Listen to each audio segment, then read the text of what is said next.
do where I'm like, I have more of my freelance engineer hat on and other things that are more collaborative and more creative. Say like a week writing a song with Philip, that feels more like artist me. And then other things are mixing, it's more engineer me. But I feel like they inform each other. I think it's a nice balance there. And yeah, I don't feel like I need to be one or the other, but I used to feel like I did. I used to feel like if I was like a less legitimate engineer because I was an artist, or like I'm a less legitimate artist because I have this like engineering thing around or something. Right. Yeah. Yeah, I totally hear that. It's like you don't want to give up on either. I definitely relate to that. I feel like there's this feeling among, freelancers, people that do what we do, that of like you want to niche down at some point and become an expert at one thing. Yeah. But it's hard to take away other aspects of who you are. You know what I mean? Like, you're totally. Like being an artist is important, and also being an engineer is important. Yeah, for sure. I think, I mean, I found that things sort of lead you in their own directions anyway, and sort of what you naturally end up doing, or what you enjoy as well, then you can end up doing more of that. Like when I first moved to London, I didn't think I would end up working as a recording engineer or something.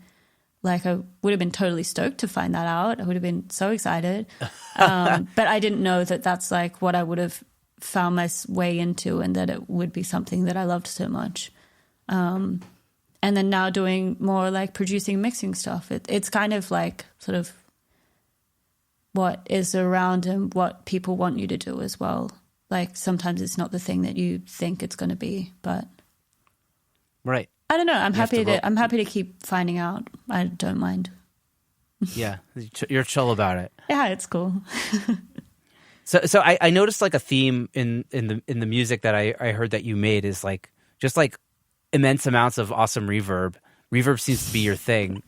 Do you have any like favorite reverb approaches, like, or even favorite reverb plugins or whatever it is that you use to get your reverb sounds? Because you seem to have that really dialed in. Thanks. I think I started out with a lot of people being like, use less reverb. And then, so I did. But then I worked out that there's a lot of ways that you can use reverb that isn't going to cause problems and it's going to add to it or something. Stuff like Freddie's music, he wants it more like that. So anything I do that's like too dry, he's like, no. So you got to find a balance there where things aren't muddy or something and still doing that. But say on like my own music, I had the chance to go into like a studio I was working at like after hours and use some of the outboard reverbs there and stuff. So I've got like this Earth space station on a thing. And that like, yeah, there's way too much of it like throughout the song. But it's really fun and I know what it is. It gives a vibe to the music, Yeah, in a way that like a lot of plugins don't. So when I have the chance to use like outboard reverbs and stuff, I just go in for that. Like even like tape delays and stuff, like on Freddie's record, I made some like, stuff with like an Echo Boy and like doing something in the box that like, yeah, it gives you the kind of slapbacky sort of thing for what we were going for in one of the songs. But like then you just have the real thing and you're like, oh yeah, that's so much better. So I don't know. I think just like how I'm treating the reverbs, like, cutting the low end, like de-essing before you're hitting it, like just having everything being nice and filtered. Probably EQing the reverbs, making them sit in the right place, having your pre-delay like the right kind of time for the song and what you're trying to do for it. Like I think just actually utilizing all of the sort of functions that you have or can do with it and automating them as well, like get them out of the way when the vocal's hitting. Like it's just all these little like things around using reverbs that then you can have more of it. It's not like getting in the way. Yeah, that's really cool. Yeah, I feel like a lot of people, including myself, just kind of, they find reverbs that they love or, even settings that they love and they just kind of send to it and forget about it. You know what I mean? Yeah. But I feel like sometimes you really need to do a little bit more TLC to get it to really sit nicely in the mix. Yeah. I think now I like really hear more if like a reverb's too muddy or something. And like I hear that more in other music now. When I like realized, oh, that's something I want to change in my mixes, then I don't know, I just notice it more with all these things. Or like especially S's catching on a reverb. Like in a song when I hear that, I'm like, oh. But it's just my preference. so I always I don't know. S's are like my least favorite thing these days. I'm on like a DS zone. I'm just like, get rid of the S's. I can't stand them anymore. What are your favorite DS's at the moment? I've been using the Pro DS, the Fab filter. Yeah. Which recently, I also used the one that comes with the Slate bundle. I forgot what the EOS something like that, S2 or something. I don't remember the exact name. Yeah, but just because I can't pronounce it, I think. But but that one's pretty solid as well, actually. Cool. Yeah, I haven't used the Slate bundle, so. But I'm, people love the Weiss. I don't know. I don't have all the plugins. I don't try to. I don't even attempt to be one of those. Yeah. I can't be one of those guys. I can't afford it. Mm-hmm. I got diapers to pay for it. So. Yeah. Too right. Awesome. Yeah, I guess there's something about the real thing. I haven't done that yet, but maybe one day. Those like EMT plates or whatever. Yeah, exactly. Totally. So fun when I have the chance to. I mean, other than that, in like plugins and things like that, I mean, Valhalla, I use a lot for things, or just things that will throw off a reverb a bit too, like some chorus on a reverb, or like anything that will kind of give it some movement. I like that. Just a bit of like modulation kind of stuff. I think that's nice. Smart. Yeah. Anything to make it less like computery. Static. Yeah. Yeah. Interesting. I got to try that. A chorus on a reverb. People like, I also use this, there's the Manny Marroquin Waves reverb. It has like all these like distortion settings. I like really need to mess around with that kind of stuff more because I feel like, apparently the design of that was very intentional. Yeah. I'm not one of the, I don't use a lot of like this person's plugin kind of thing very often, but that reverb has something special going on. Yeah. And I think like a lot of the idea behind that was the movement that it adds to the reverb. So it's interesting. I haven't thought about it so much. Yeah, I think movement's good. Even that like Supermassive plugin that Valhalla has for free, like there's some like presets that I made on there that are just like really short, quick things. But the kind of weird movement on it, I really like that it just has that already in it. So yeah, I think it's really easy to make stuff that's like clean and nice. But I mean, then I find a lot of people listen to it and then go like, oh, it's just a bit flat. It's just a bit boring. So, yeah, I like movement generally. Very cool. Is there any other piece of like analog gear that you miss from like the big studios that you're not getting on the daily, or a lot based on your face?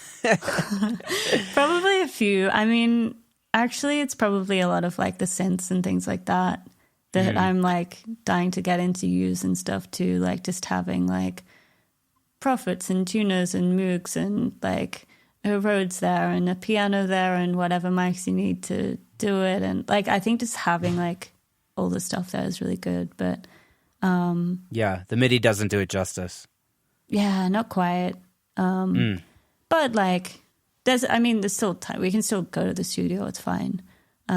It's just, I think just having those things around all the time just to like grab, I think is really nice. But it's like the tactile experience of being in a studio. Yeah, I think so. I think as well, like even the bus comp on the SSL, like whenever I'm working on stuff and then just like put that on just kind of for listening, I'm like, man, that sounds so much better. Wow. Than something else. I'm like, touche. Yeah. I mean, I haven't done too much analog stuff, but I do get a little bit jealous when people talk about that kind of stuff. Yeah. But it's not the be all end all though. Like I'm really not a gearhead in that way because it's not 100% like necessary. It's the thing. It's like nice to have and lucky if you have it, and if you have that space and stuff, it's really great. But yeah. Well, I guess this leads to my next question is mixing because it's like, yo, you got to talk to Ruby. Her mixes are like killing. Aw, So tell me about your approach to, and they sound great. So tell me a bit about your approach to mixing. Like how do you mix? I'm assuming you're mixing in the box, and just, I don't know, do you have templates? Do you start from scratch? Do you have any like philosophy revolved around it? Yeah, I mean, I always start everything with like the admin side of it in like I start with a template just to group things, and then just to have something like before I'm hitting my like main outs and stuff to like if I'm doing any automation on the whole mix or things like that. So just some like a basic template that I use. But I don't like start a session with any plugins there or anything. I have like saved a lot of like, I'm using Logic a lot at the moment, so I'm like saving a lot of channel strip settings. Right. And yeah, things I do like that also in Logic. Yeah, I found that was such a like time saver way where I'm not loading up a project and I have like all of these plugins sitting there. It never worked for me. I tried it to like have a template, but it just, I was always changing something anyway. So I think just having like some saved things there, that really helps. But just doing like admin things, just getting all the like stems to Ducks just in a be, row. yeah, just like gain staging stuff, just to start it, and it's all in a good spot. I think that is just such an important step. And I do all of that, just get like a rough balance, and then I leave it. And that's one sitting. And then I come back to it, and then I start going in on different things. So I usually do find, I mean, it kind of depends on the song too, and like if there's a real strong reference track for it, if someone's really like, I've been producing this track and I want it to sound like this Selena Gomez song, and like, then I'll have like my A/B thing on my masters to be like going back and forth and working on things there and like mixing it pretty close to the reference. If it's like that, but then a lot of the time I'm not doing that at all. So I think it depends on the person and the project, but yeah, it sounds like on the indie stuff you're kind of just like, let's just go for this mix and not even think about what it's referencing. It's just getting a vibe.